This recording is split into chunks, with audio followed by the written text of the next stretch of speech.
Hi, there was no novice mode for a long time, right? A very long break.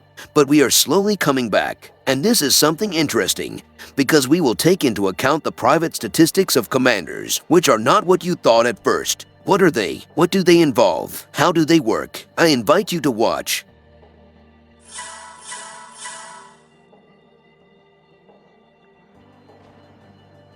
Most statistics, attributes, parameters, you name it, can be viewed in the Commander's menu. The exception is the real-time strategy mode. The statistics of commanders in this mode can be viewed in All-Out War or Siege of Winterfell when the playoffs are not in progress. But this is by the way, because the private statistics of commanders are located in the Commander's menu. The keyboard shortcut for this menu is H.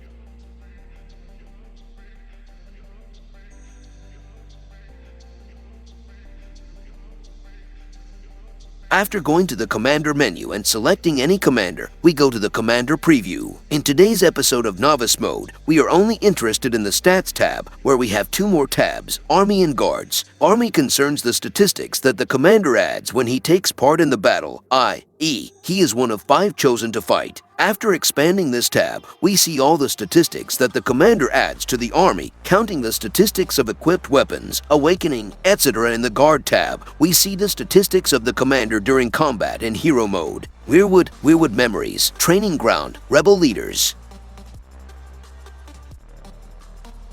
This is the tab we are interested in. Have you noticed the difference between Army and Guards? This exclamation mark is clickable. After pressing it, we see Guards attributes details, which is exactly what I want to do today. There are flat statistics and percentages here. Some are duplicated, others look like they don't work. But don't worry, I'll explain what I know and what I don't know. I'll find out. All attributes visible here work in each of the previously mentioned modes. Flat, attack, defense, and health are more important than the rest in the case of rebel leaders, because in this particular case the bonus from research in the Meister's Tower is additionally taken into account. There's also the initial might from there, which is less in Weirwood and none at all in Training Ground. Why are they more important than the rest? After all, for example, Julian, using the active skill of the Guard, can tear apart an opponent on the Training Grounds or Weirwood, but the damage resulting from an active or passive skill does not scale with the attack value. Increasing attack will not make the skill more effective. For this to happen, 2 other attributes are needed, strategy and skill intensity. Together they influence skill effects, not only damage, but also shield strength and even duration, as well as healing, which is additionally increased by the heal bonus. Attributes combine with each other to influence the outcome of Guard battles. But that's not all I want to tell you.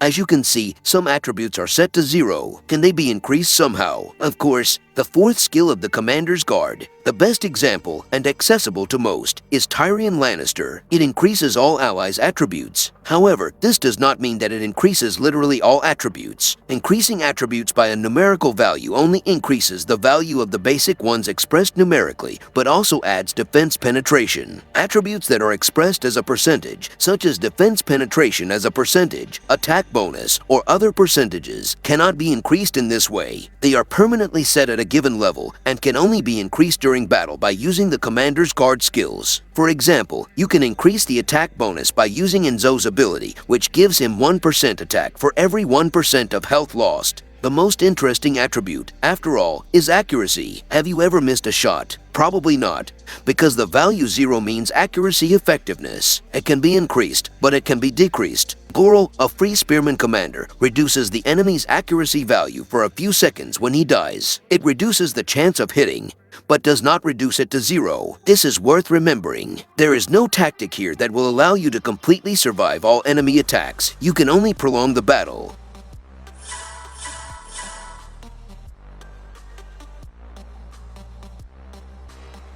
Look at the comparison of 2 fights with rebel leaders. In one fight I used Tyrion, who increases all attributes numerically. In the other, I used Russell, who only affects himself. The difference in Arya Stark's ability damage is visible, but not significant. It would be much more effective to use a commander who increases the flat attack or reduces the target's flat defense.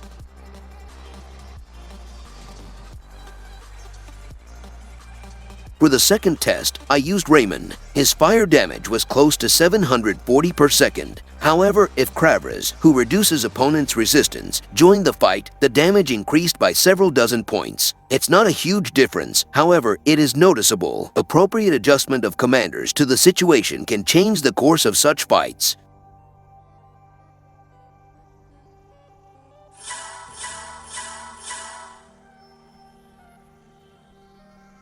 This is the end of Novice Mode for today. I hope a few stray questions have been answered, and if not, please ask them in the comments and I'll try to answer them at SAP.